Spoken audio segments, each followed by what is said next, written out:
Hello friends, welcome once again to my videos on science for class 9th of NCERT textbook. Friends इस video में मैं आपके साथ में आपकी टेक्स्ट बुक के चैप्टर नंबर 1 जिसका टाइटल है मैटर इन अवर सराउंडिंग्स, तो इस चैप्टर के टॉपिक इवेपोरेशन से रिलेटेड क्वेश्चंस के आंसर्स को डिस्कस कर रहा हूं। तो आइए हम अपने डिस्कशन को स्टार्ट करते हैं। The first question related to the topic evaporation is why does a desert cooler cool better on a hot dry day? कि एक डेजर्ट कूलर जो है वो एक हॉट ड्राई डे में ज्यादा बेटर कूलिंग क्यों करता है? तो इसका आंसर है hot dry air absorbs much more water vapours for vaporisation heat is required और it is supplied from the atmosphere hence cooling.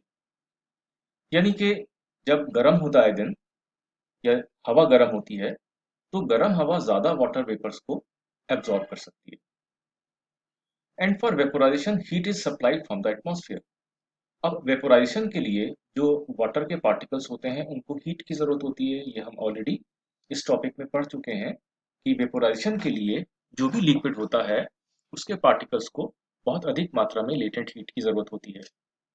तो वो जो लेटेंट हीट है वेपोराइजेशन के लिए वो वाटर को कहाँ से मिलती है? वो वाटर को एटमॉस्फेयर से मिलती है। तो जो एटमॉस्फेयर हीट वाटर पार्टिकल्स को दे देता है उसके कारण से एटमॉस्फेयर में ठंडक हो जाती है और जो डेजर्ट कूलर है उसकी इफेक्टिवनेस बढ़ जाती है और वो ज्यादा ठंडा कर देता है। Second question is how does the water kept in an earthen pot that is matka become cool during the summer? यानी कि जब हम गर्मियों के दिनों में किसी मटके में या घड़े में, जिसको कि हम इंग्लिश में अर्दन पॉट कहते हैं, उसमें जब हम पानी रखते हैं तो वो ज्यादा ठंडा क्यों हो जाता है? द आंसर इज द मटका हैज पोरस सरफेस। मटके की या घड़े की जो सरफेस होती है वो पोरस होती है, यानी कि उससे बहुत छोटे छोटे से बहुत सारे होल्स होते हैं, जिसके कारण से क्या होता है, the water comes to the surface and requires large heat for evaporation it is supplied by the water inside the matka. यानी कि मटके के छोटे छोटे से पोरस के कारण से पानी जो मटके के अंदर भरा हुआ है वो मटके की सरफेस पर आ जाता है और उस वाटर को इवेपोराइजेशन होता है उसका। गर्मी जितनी गर्मी होगी उतना ही वाटर का इवेपोराइजेशन होगा। अब अगेन वेपोराइजेशन के लिए वाटर को जो हीट है वो कहाँ से मिलेगी? क्योंकि वाटर पार्टिकल्स को हीट की जरूरत है वेपोराइजेशन के लिए। तो वो हीट कहाँ से मिलती है? वो उस पानी से मिलती है जो कि मटके के अंदर भरा हुआ है। तो मटके का पानी ठंडा होता रहता है और वो ठंडा हो करके वाटर के जो पार्टिकल्स मटके की सरफेस में उनको हीट देता है और वो जो मटके की सरफेस पे जो वाटर पार्टिकल्स हैं वो इवेपोरेट होते चले जाते हैं और मटके का पानी ठंडा हो जाता है। तो इस कारण से गर्मियों के दिनों में मटके में रखा हुआ पानी खूब ठंडा मिलता है। Next question is why does our palm feel cold when we put some acetone और पेट्रोल और परफ्यूम ऑन इट? यानी कि जब हम अपनी पाम पे यानी कि अपनी हथेली पे एसीटोन पेट्रोल या परफ्यूम थोड़ा सा डाल लेते हैं तो आप देखते होंगे कि हमें एकदम से ठंडक महसूस होती है अपनी पाम पे। तो ऐसा क्यों होता है? Cause is again vaporization. तो देखिए क्या होता है, the particles of acetone require large energy that is latent heat for vaporization which it gets from our palm. This causes our palm feel good. यानी कि फिर वही वाला प्रिंसिपल आ जाता है कि जो है एसीटोन या पेट्रोल या परफ्यूम होते हैं वो जब इवेपोरेट करते हैं तो उसके लिए उनको बहुत अधिक एनर्जी की ज़रूरत होती है, यानी कि बहुत अधिक लेटेंट हीट की ज़रूरत होती है। और वो लेटेंट हीट कहाँ से उनको मिलती है? वो उनको लेटेंट हीट हमारी पाम से मिलती है।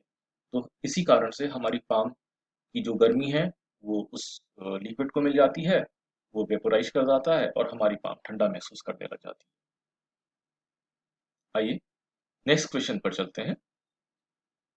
Why are we able to sip hot tea or milk faster from a saucer rather than a cup?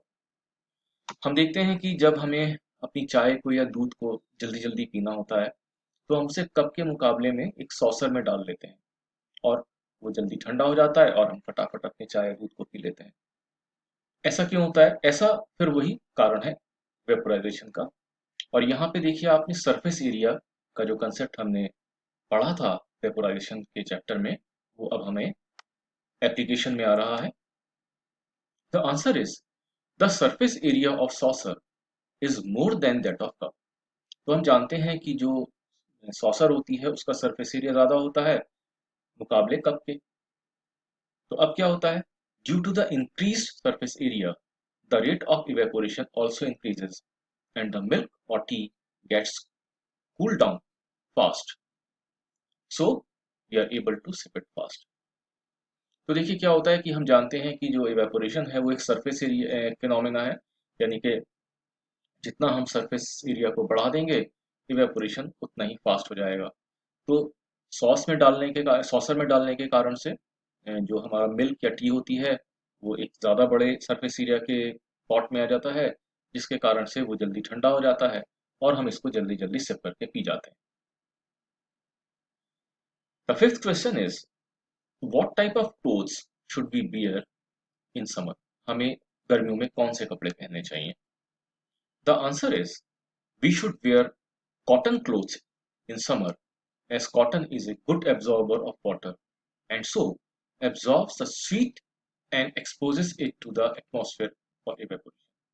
अब देखिए जो कॉटन है उसकी ये कैरेक्टरिस्टिक होती है कि वो बहुत अच्छा एब्जॉर्बर होता है वाटर का।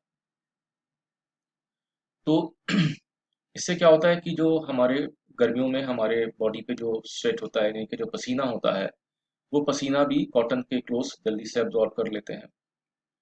अब what happens then to evaporate the particles at the surface area, that is the sheet, gain heat energy which is equal to the latent heat of vaporization from our body and thus our body keeps cool।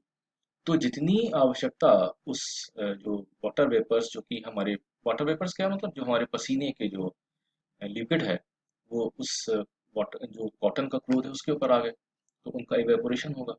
तो उन्हें evaporation करने के लिए जितनी latent heat की आवश्यकता होती है वो सारी की सारी लेटेंट हीट उनको हमारी बॉडी से मिल जाती है। तो जो पसीना है वो तो कॉटन के क्लोथ से इवेपोरेट हो जाता है और हमारा जो बॉडी है वो कूल फील करती है क्योंकि वो अपनी लेटेंट हीट जो है वो दे चुकी है पसीने को सूखने के लिए। So friends these are the answers to the questions related to evaporation। I hope that these questions will be useful for you। Keep on watching my videos। Thanks। God bless you।